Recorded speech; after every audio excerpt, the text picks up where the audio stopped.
super bad right here. But I wasn't planning to do an update now, but I'm feeling kind of really bad. So, I wanted to intentionally make this while I'm feeling really bad. Um, I have another spinal fluid leak. I noticed it not immediately post my fusion surgery. I actually felt great post my fusion surgery, but a few days later, like within a week after my surgery, I was getting like violently ill from the pain medicine. And one time when I was throwing up, I just knew something happened, and I walked out and told my mom like I gave myself another leak. And I think it took a while for anyone to believe that, but it's been 3 or so weeks now, and it just keeps getting worse. At the beginning, it like bothered me, but like after I'd like gotten used to it, I could be upright. Now I pretty much cannot be upright at all. Sitting here right now is extremely hard. And it took me a long time. I had to like get adjusted to every level sitting up really slowly, but I wanted to make this while I wasn't feeling well. So I spent last weekend trying to lay flat for 72 hours. There's like some information out there that a leak can heal by itself if you lay flat, so your CSF can kind of get to the right pressure. But unfortunately that did not heal me, and mine is incredibly bad. I am extremely pleased though. Post-surgery I haven't had any problems at all. I didn't need any medicine. Like I haven't had any reason to reach out to my surgeon. But he did give me a cell phone number. Personally, I feel like that is for emergencies, and though this is emergent, I don't think it's an emergency. I feel like an emergency is like, hey, my scar ripped open, or like, hey, black stuff is coming out of my incision. I'm sorry for all the dinging. My mom will not stop texting me. But anyway, so I do have his number, but I just emailed my contact at their office, and within a couple hours, my surgeon himself called me back and spent quite a long time like going over my symptoms. And I didn't want to be like, hey, I have a spinal fluid leak. Instead, I just told him my symptoms and kind of let him guide that conversation. And he was like, it sounds like you have a spinal fluid leak. Have you had these before? So I was like, yes, I've had 2. I've had one patched. I had one that leaked for a long time. And it feels very similar to that. So what he thinks could have happened is that when I was getting really sick, I blew my old patch by chance. So he also advised, like, can you try and lay flat for a couple of days? Let's see where it goes. But earlier this week, I called and was like, hey, that didn't work. And he, again, really quickly called me back. And within a day, it's only been one day, he has me scheduled for a blood patch. I have had blood patches done with the interventional radiologists in my hometown, the guy is absolutely phenomenal. I do not brag about doctors in my hometown. This man is phenomenal, and apparently everyone thinks so. He works 15-hour days, goes home, and studies for like 10 more hours, which I know is 25 hours, and that doesn't make sense. But apparently he truly like never sleeps. He is constantly researching, constantly working. He's the only person in a very big area around me that does this, and is literally booked from 6 a.m. until 9 p.m. So he's phenomenal. So I did very seriously think about asking if I could just get patched up here, because after a blood patch, you're supposed to lay flat for at least an hour after, but ideally 72 hours after you're laying flat, and then no like bending, lifting, twisting for 6+ weeks. If you're up too much, you really can blow the blood patch, which would be a huge waste. So getting it patched a couple hours from my house is not really ideal. Also, my surgeon doesn't take insurance, So there are many reasons to get this done at home.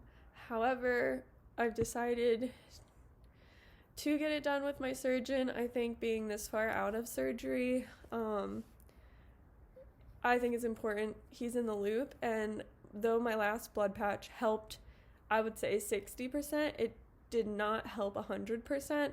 So I'm hopeful that maybe he and his team will be able to fix me better, maybe. And I just think it's important that he's in the loop because, you know, there are other things that kind of mimic this, like tethered cord or something, and people who have fusion surgeries, unfortunately, some of the time end up needing a tethered cord release. So I think it's just important that he's in the loop in case it turned out to be something other than a spinal fluid leak. But I will be going to have that done tomorrow, actually. This is like very quick turnaround, but like 1 p.m. today, his office reached out to me that I would have it done on Friday. It's Wednesday. And I needed pre-surgical clearance again before. So I had to like call and beg my primary care doctor to figure out how to fit me in with like 2 hours notice. So by the grace of God, they were able to get me in, which does not happen. Like, does not happen. So I am feeling really, really grateful that all these players are coming together to get this done for me really quickly because I am quite miserable. Being upright at all is really hard. However, I think once this leak is healed or whatever is going on, I think I will be feeling better than I was before my surgery. So that is really exciting. And in other news, I went to a new cardiologist last week who is recommended by my neurosurgeon. So I had to travel to see him, which I'm very happy to do. And he gave me a lot of great information. Before my surgery, I had been prescribed Mitidrin, Flexeril, and a beta blocker, which I did not start because it was too close to my surgery. And I'm very hopeful that down the line, this surgery relieving the brainstem compression will relieve some of my dysautonomia, tachycardia issues. But I know that's a pipe dream, and if it is going to happen, it's going to be a while. So my heart rate cannot have like a resting heart rate of 100 for the next 2 years. So I just need something for hopefully the short term. So I just wanted kind of a second opinion from someone who better understood like an EDS body. So I went to him and told him the medicines that my previous cardiologist had advised I should take. And he very quickly was like, well, that doesn't make sense because of the other medicines you're on. So I take a daily inhaled steroid for asthma. I have for like 10 years. And apparently it is like extremely well known to drastically raise your heart rate, which in 10 years, no one's ever bothered to tell me. And it is not a science person, so if I get this wrong, I'm really sorry. Don't come for me in the comments. But I think it's called a beta inhibitor. No, that doesn't make sense. The beta blocker works exactly to counteract what my asthma medicine would be doing. Like pretty much a 1-to-1 correlation. Like they would directly counteract each other. So if I was put on a beta blocker, not only would it not lower my heart rate, but it would work against my asthma medicine.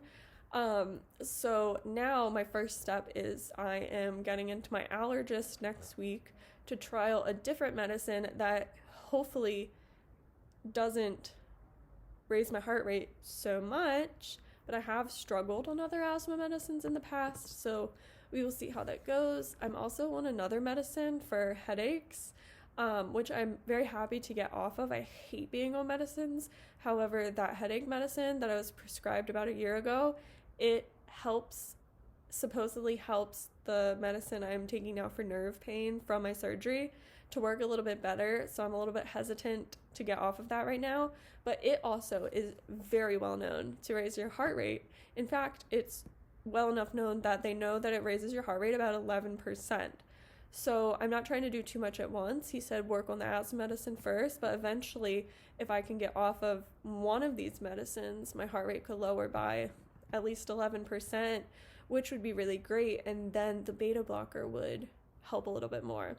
So I am a little bit frustrated that I had to drive 2 hours for someone to look up basic drug interactions, but he also referred me to an electrocardiologist, which is not the name, but a cardiologist who focuses on your heart rate and like waves and stuff. So I'll be really excited to get into that appointment, and just make sure everything is good to go while I'm healing.